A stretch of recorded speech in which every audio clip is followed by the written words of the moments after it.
It's an email breakdown. Email's not dead.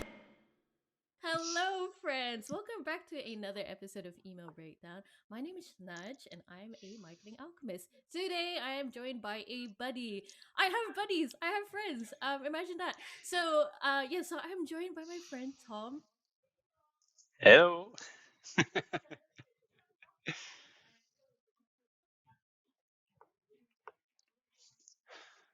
Yeah, sure. Very briefly, I am Tom Blijleven, which is a very difficult name to pronounce to most people outside of the Netherlands. But it's freely translated to Happy Life. So if you just want to call me Happy Life, by all means. Um, I'm currently head of marketing communications and operations at the Spotler Group, which consists of a few brands, including Spotler, WebPower, and FlowMailer when it comes to the email side, and a whole bunch of other products and brands in different fields. I live in the Netherlands, Rotterdam to be exact, and you're now looking into my living room. So, welcome. It's so lovely to have you here. We're basically internet friends, and we only got to meet for the first time in real life like just a couple of weeks ago, which is very Yeah, cool. yeah, yeah. I think it was like 2 years ago. Um, Yeah. it was for a Christmas. No, yeah, it was a Christmas piece that I was writing, and then Yeah. I got referred to you. Um, I don't know by who anymore, but probably was Yanatori, because it's always Yanatori in my case. And yeah, that's how I got to talk. Yeah, it's been a while. Yeah. No, it has been a while, and it was very nice meeting you in real life. You're taller than I expected, but then I imagine I'm shorter than you expected. Well, when it comes to people outside of the Netherlands, I always expect them to be half my size, so don't worry about it. Yes, yes, I felt very threatened in the Netherlands. No, but so so one thing that we do have in common before we get into the email stuff is that we both have like names that are like quite like hippie, have quite hippie meanings. So happy life. So my name Najmah means star, and Salam means peace. So I've got like a really like hippie name. It's all, love and joy and Love peace and and joy. It's so exactly. lovely here. So yeah, so that's one thing that we definitely have in common. Yeah. So I would love to know, how did you fall into email marketing? Because not many people I know like intended to get into email. No, and well, plus one here. It all happened 4-ish years ago now. No, that's how long I've been working in it full time.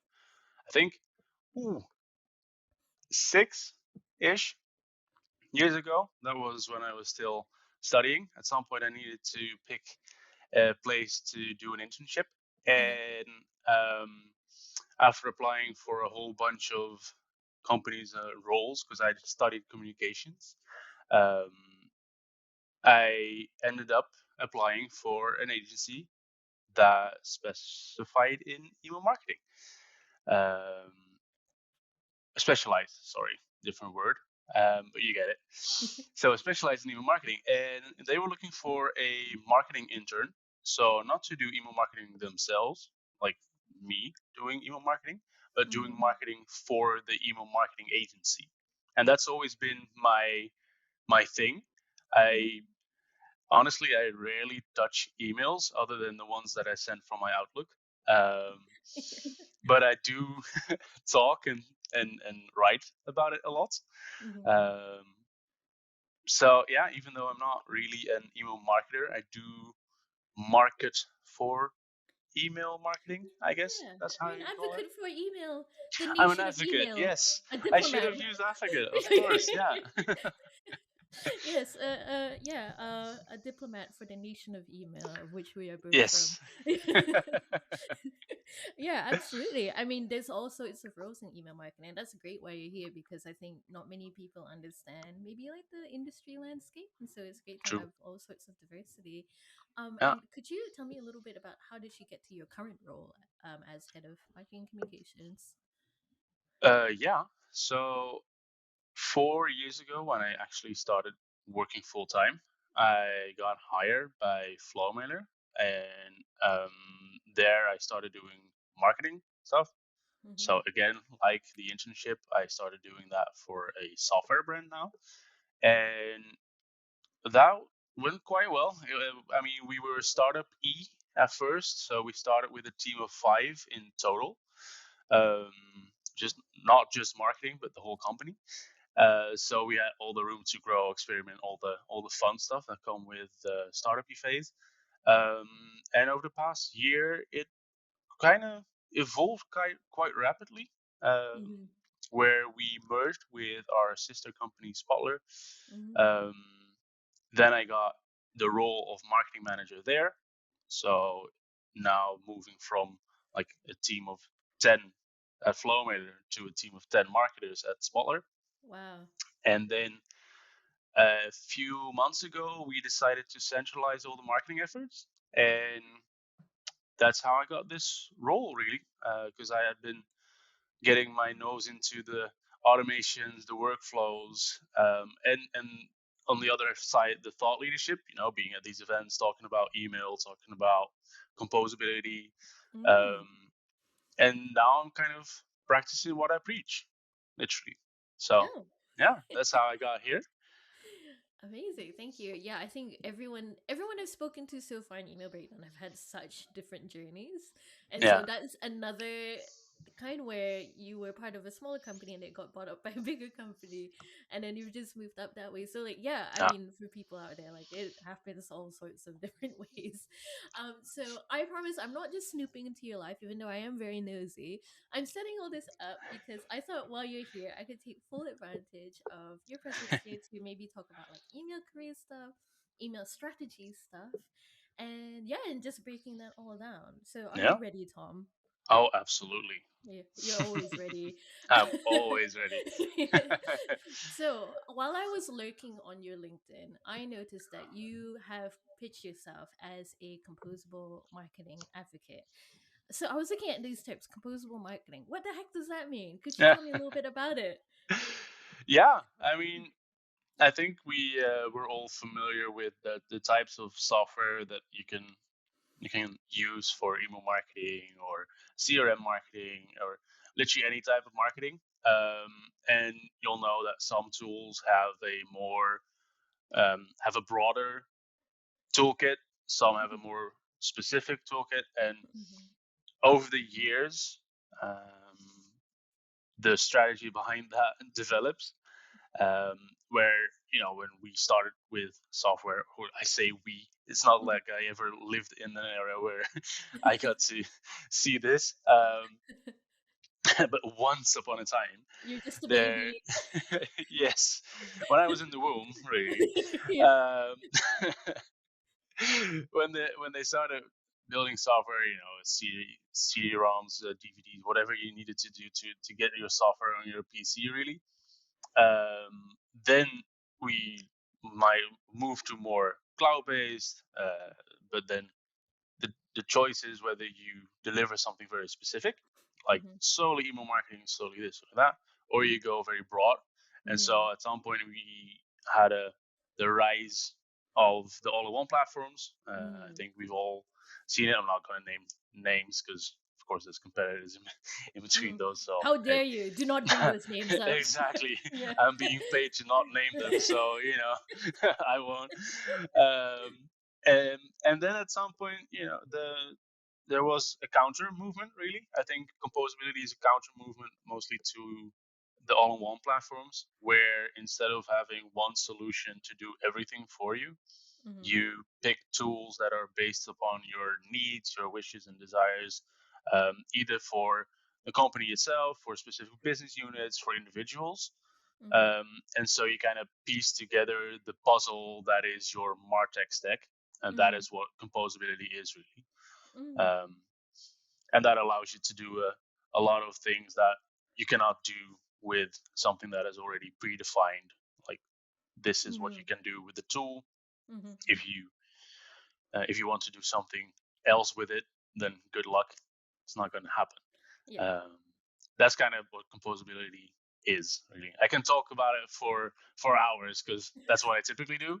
Uh, but let's not waste an hour of talking just on what composability is. Well, yeah, I mean, it's really interesting because I've come from from my last role as a head of marketing at a L&D company, was Hmm. learning technologies, and like the term that was used in that realm was best of breed, which is like Yeah, having things that are, so that's another term for having like those specific tools. yeah, uh absolutely.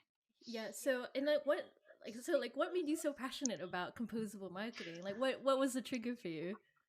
I think I just like automations and building stuff. Oh, That's how I got into it. yeah. Because we over the years I have used different platforms. Of course, I started out at an agency where you see a lot of different platforms, both best of breed, best of suite, and all in one. Mm-hmm. Um, so I got a little taste of what those type of platforms can do, cannot do, without actually using them myself. Mm-hmm. Then at some point, I started using them myself in my Mm-hmm. role at FlowMailer. Mm-hmm. And the more I started using specific platforms or specific products, the more I ran into the limitations of, just not fully living up to what I expect things to do, but also Yeah. not being able to make it better. Yeah. So you're kind of stuck in that gray area of I like this tool for what it can do, but I also hate it because I cannot do things that I also want to do, right? Yes. And Yeah. that's when I started doing more of the automations, more custom built stuff. I'm Mm-hmm. not saying I'm a techie. I would never say that because, um, but I do like to play around a little bit, experiment, see whether I can make something work.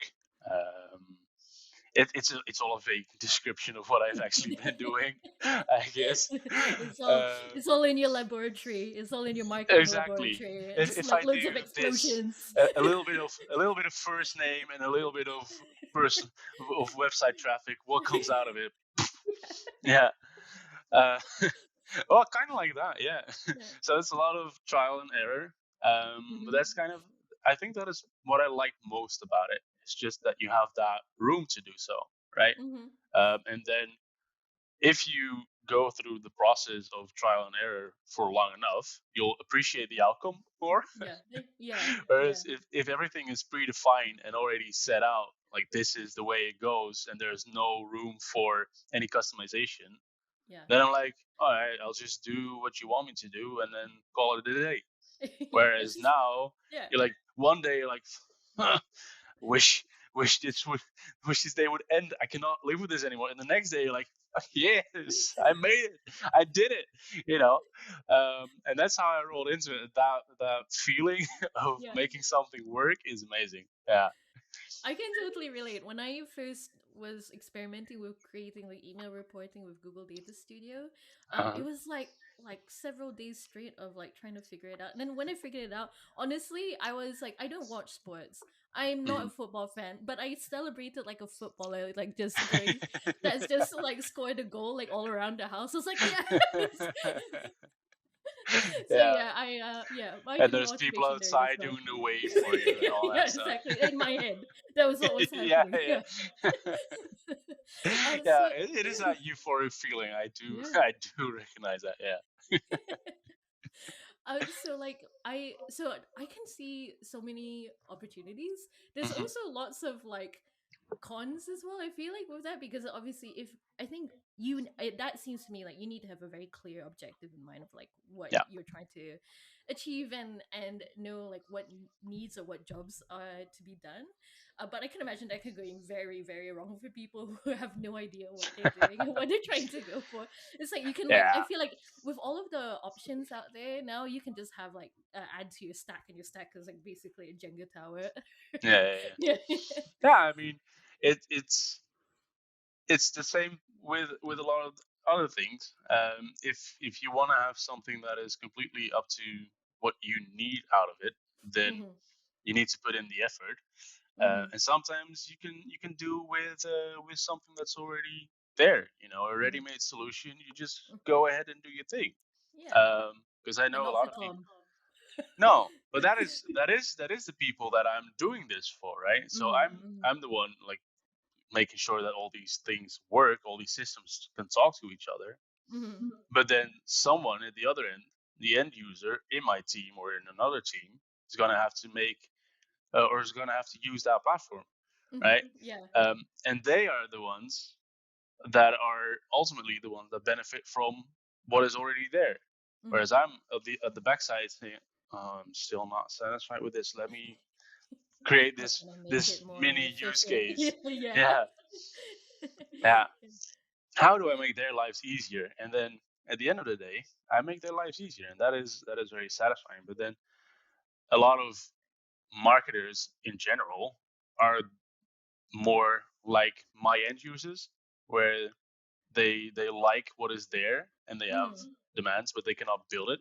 mm. But they're just lucky, I guess, that there is someone in their team that actually can Like, make it yeah. work. Yeah, someone like Uh, you. Yeah. I mean, yeah, but yeah, but not everyone has that desire. Not every business is ready for a change like that.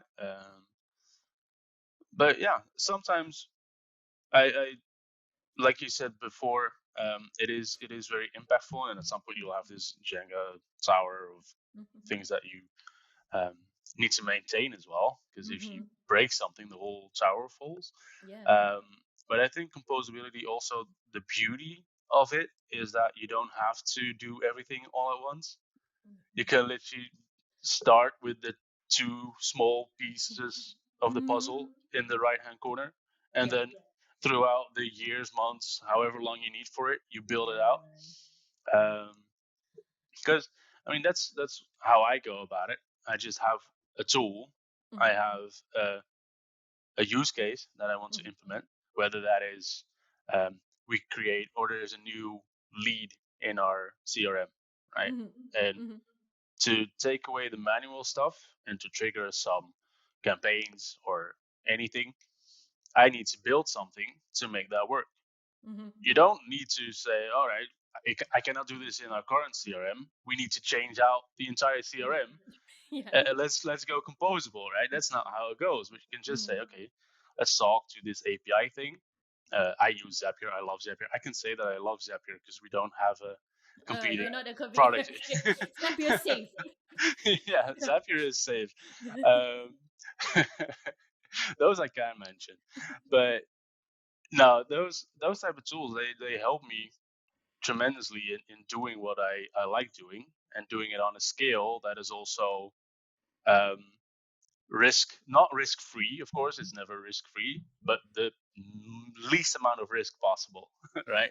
Yeah, yeah. I think as marketers, I think it's arrogant to everything that everything we do is going to work 100% of the time. All we really do in marketing is just like increasing the chances or tilting the scales as much as in our favor as possible. Yeah, And having a marketing ops person like you can do that. yeah, Yeah, totally. So well, with that in mind, we are in Q4 as we speak, yes. getting into Q4, and with this sort of mindset of composable marketing, sort of like marketing ops and efficiency, what Mhm. advice would you give to our friends at home to kind of like make the most out of Q4? Ooh. Well, if it's about the combination between like the upcoming quarter and Mm-hmm. composability, that is a good one. Um, I'm asking all the hard questions here in email yeah, beta. yeah. What's your journalism here? Whew. Woo. Confrontational journalism, indeed. Um, no, I mean, when it comes to the fourth quarter in general, you have, of course, BF, CM, like Mm-hmm. Black Friday, Cyber Monday. Yes. Mm-hmm. And then Christmas, and here we have The big some of those. ones. Yeah, Yeah. Sinterklaas in the Netherlands. There's like 3 months filled with a lot of salesy stuff, and we know that's gonna happen. Mm-hmm. What I do find interesting about it, though, is that there's also Green Friday that's taking more and Yes. more Yeah. It's um, been a sort of like a presence. kind of That's a Black yeah, like Friday, yeah. consumerism backlash. Yeah, Yeah, it's like a movement to be more mindful, I guess. yeah, and I think it's quite cool. If it's executed well enough. Else, it's just a facade for your Black Friday campaign, just to win some souls. Say, Hmm. hey, we made it green, whereas you're doing the exact same shit you did last year. Yeah. So that's one tip. Don't do that. But when it comes to composability, that is difficult because composability is more about the strategy behind it, and to start a strategy for Q4 now is a bit Hmm. late. Hmm. Um, but also not really. So if you if you want to start, that's the beauty of composability. If you want to just start building out some very specific use cases, from the top of my head for Black Friday, what could you do? Cyber Monday, experiment with a personalization, for in B2B, for example. If you can like scrape the industry from a website or anything like that compared to the situation before where you couldn't, maybe Hmm. you can, for Cyber Monday, personalize your offering, and A/B test that to versus before where you didn't have Hmm. that option, right? Things like that. Maybe some sort of CDP solution that would help with that. Hmm. That's more of a general generic tip. I mean, I'm not going to say implement a CDP before Q4 because good luck with that. I'll talk to you on Monday, see if it happened.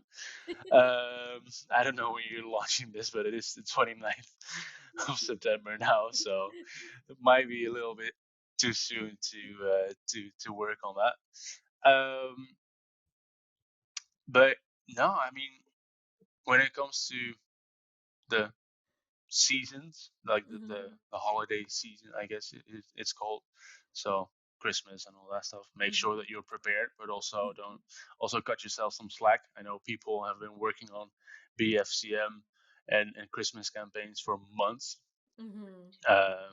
and sometimes I know that when you hear that type of stuff, that you Hmm. start worrying about, oh, um, did I start too late? Is almost getting FOMO. I know you had Yeah. making on Yeah. your That on you your FOMO show. creator. Yeah. Exactly. So making free tip to you. Just say that you've been working on something for months, and people will feel like they're missing out on something. Wow, making Tom's good coming for your job. I would be interested in like trading with her for a day.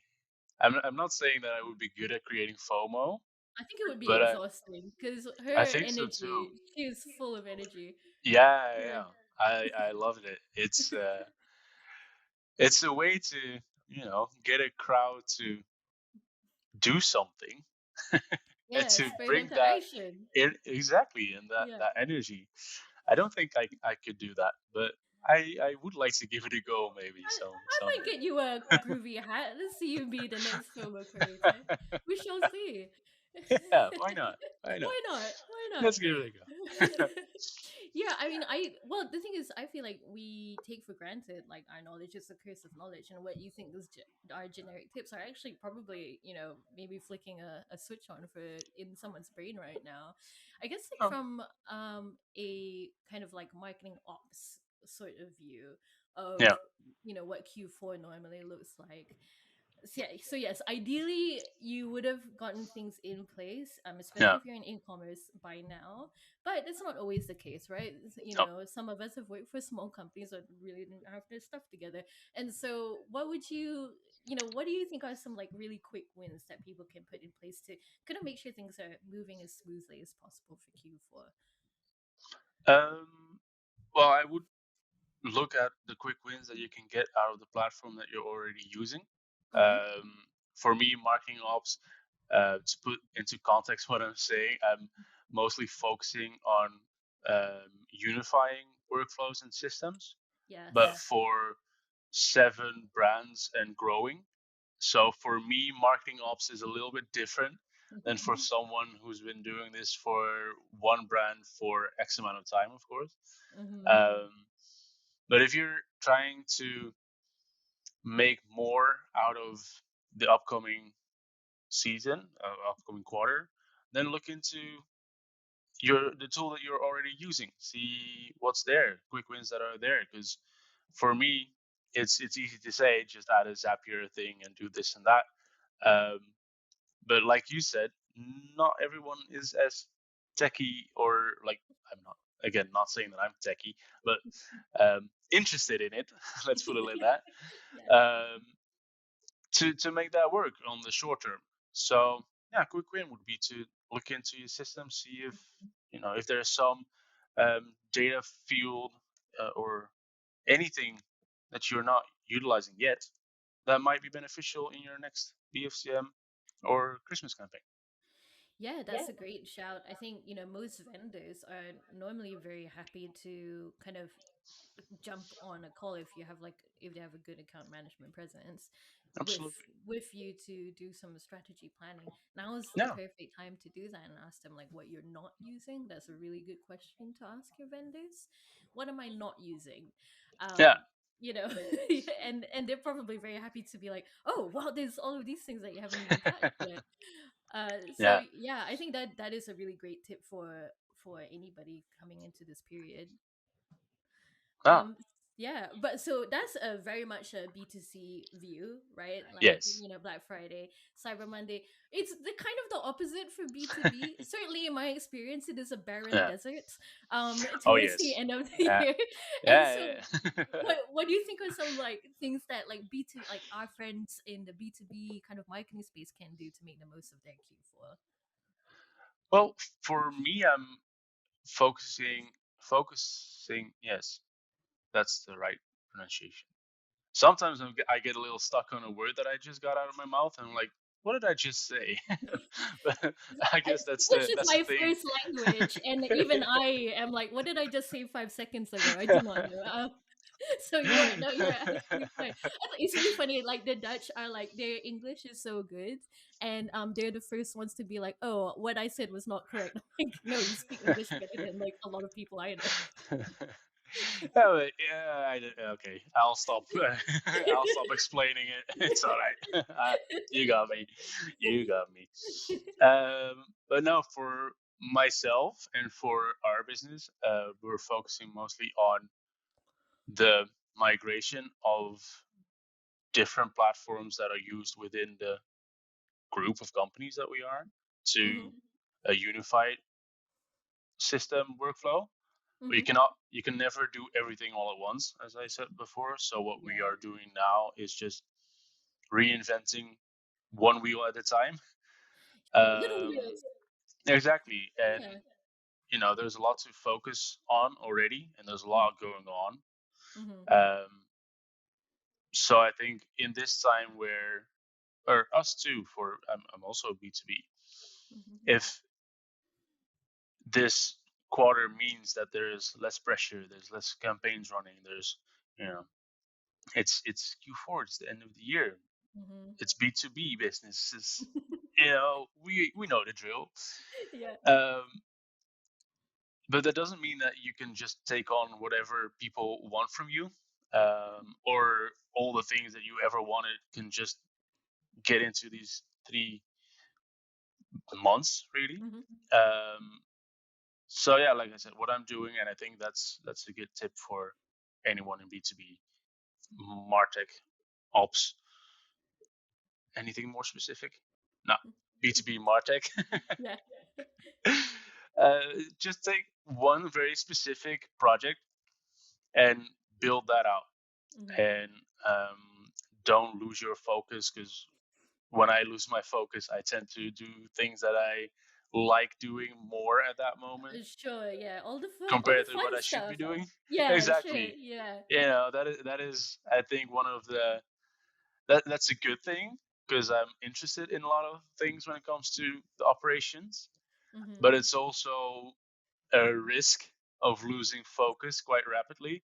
Mm-hmm. It's yeah, I think focus is a good word. Focus is a Don't great one. It's Yeah, so good. don't get lost Yeah. in all the time that you think you have, No, no, because you don't exactly. always have that. Yeah.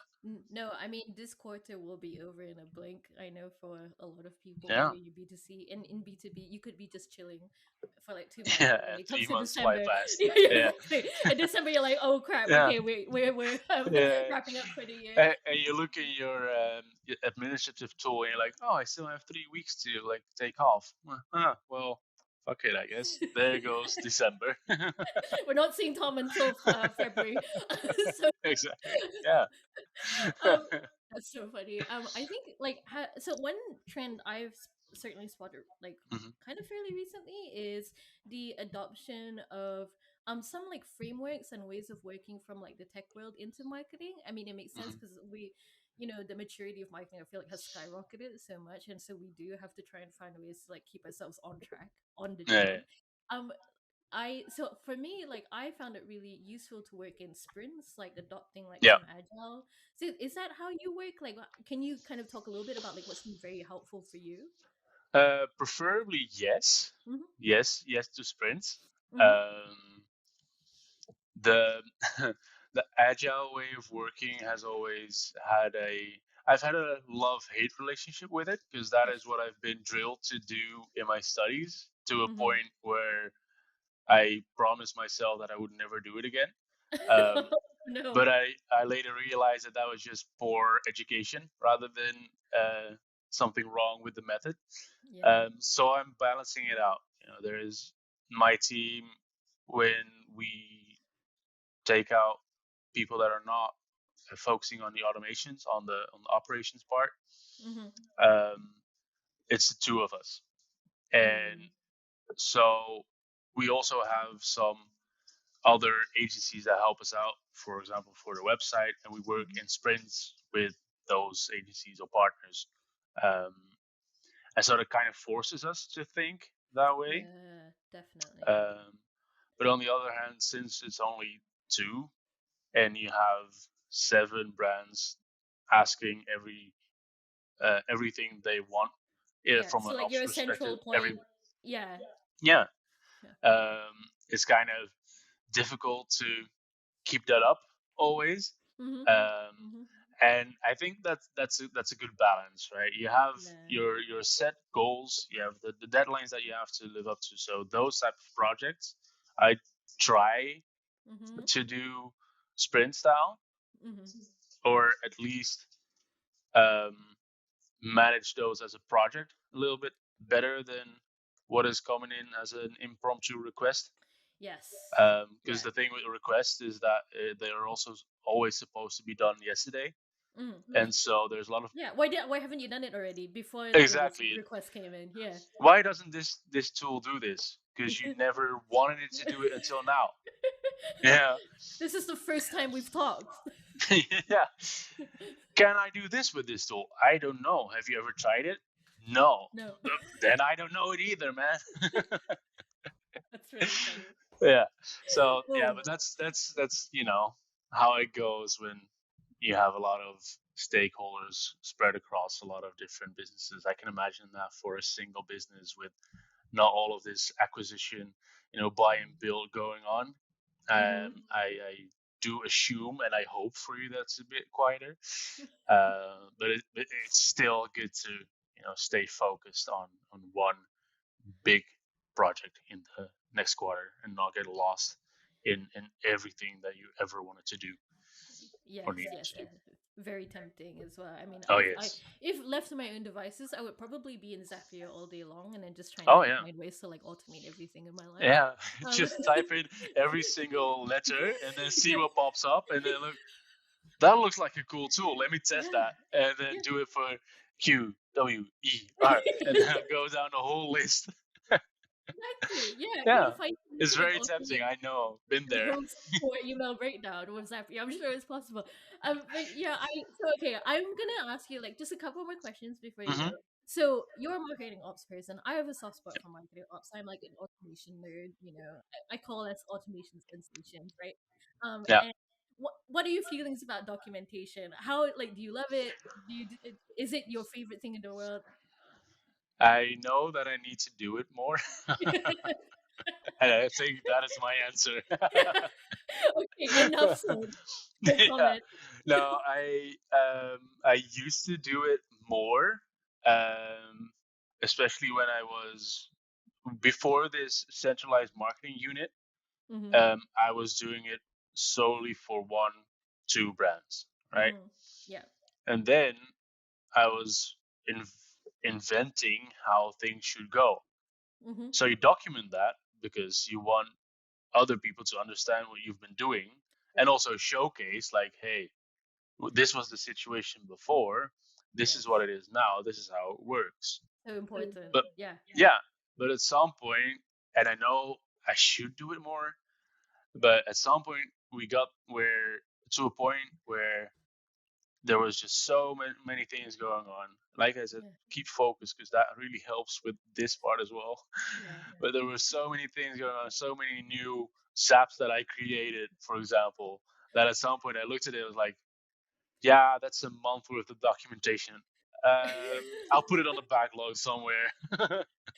I have been there before, and actually, this isn't even an email breakdown episode. This is an intervention. So I've been asked by your. No, I mean, yeah, I'm sure many of us have felt the same Yeah, way about yeah, documenting and basically like my like obviously like don't do what I do what I say sort of thing. But I yeah, guess my tip to anybody is like keep up, like maybe have a recurring task in your calendar where you are just keeping on top of your documentation, yeah, because not only is it good for you, not only is it good for your stakeholders, it's also really, it's kind of like internal marketing in a way where like people can see what you've been doing and you haven't been in your like weird marketing lab all by yourself doing yeah. nothing. Yeah, I Because think, that's, like you yeah, said, dedicating a few hours a month or a week to yeah. it really helps. Because I didn't do that, and then you have these, moments where you feel like, oh, I'll do some documentation today, and then you work through a whole bunch, and then let it rest for the remainder of the year. So dedicating some time is definitely a good one. Yeah. Yeah, that ADHD thing to like Oh one yes. task really well and then like forget about it for like 2 years straight. So yeah, totally. Yep. So yeah, I very relatable. But I think loads of like really great tips for friends. So one last question to you, even though I do want to talk to you all day long about composable marketing and automation and whatnot. I'm sure we can have a Twitch stream at some point. But what's your advice for people who are getting into email for the first time? You know, what would you say to them? Ooh. Um, I'll I'll not twist it around. That's Mm-hmm. not what I'm trying to do. But I think for people that are not considering a career in email, I think that especially with the generation that I'm from and younger now, Mm-hmm. saying younger generation as if I'm Oh, anyway. yes. Uh, but there's not really any focus on email marketing in school. There's nothing No. like very sexy about it if you look at it from the broad range of what you can do in marketing. Yeah. Um, and we've all seen the hypes with AR, VR at some point. AI, of course, this year is very Very big. sexy. Yeah, Yeah. if I can do something with AI, then that's gonna be my career for the rest of my life. Sure, fine. Mm-hmm. Um, but that's the very sexy thing at that moment, um, and that's what I hear a lot. But Mm-hmm. what I'm missing is that email. I'm not going to pretend that email is a very sexy thing, but it is a very satisfying and rewarding Yeah. thing. No, I feel it is. I mean, if you I if mean, you if you to us, yeah. yeah, To yeah, other people, probably not. But yeah, I get what you mean. yeah. I'm not going to sit here and say that something out of 1970 is sexy. So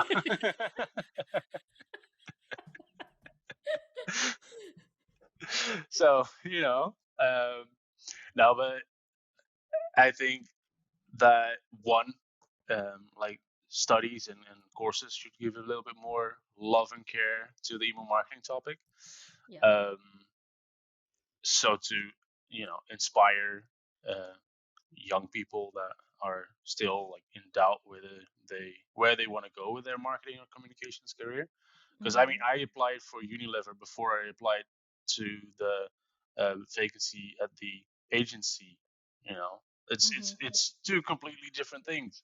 Yeah. But Unilever was very interesting, and then I chose to go to this agency, which turned out to be even better than I thought. And dare I say, it was a better experience than I would have had when I was somewhere else. Um, and I think that is something that people need to get over is that email doesn't have to be sexy to work in it. I think it's, like I said, very satisfying and rewarding. Yes. Um, um, and it's very multifaceted. It's a bit of techie, it's a bit of design, it's a bit of strategy.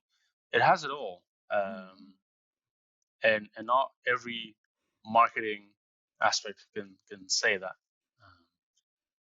Yeah, that really. Yeah, I give think the it a chance. multifaceted. Yes, give it a chance, Give please. email a chance. We need you. Come on. Well, come on, man. Yeah. Well, I for one am glad that we are in the multiverse, in the universe where you chose to go into email instead of Unilever. Who knows? You might have turned into a villain. Yeah. But we are in the best timeline as far as I'm concerned. Yeah. So thank you so much for joining me, and thank you so much for sharing about your career and the stuff you're really passionate about. I feel energized, and I hope other people at home feel inspired to check out composable marketing and like marketing ops stuff as well, because I feel like marketing ops don't get Oh enough yes. love. So yes, all marketing ops people. So so in the meantime, we are sadly going to have to say goodbye for now. Hopefully you'll come back on email breakdown. I'm gonna hold Absolutely. you to it. Absolutely. Next time we're actually doing an email breakdown, not a sorry. Okay. An email breakdown. That's the other kind of breakdown, yeah. Yeah.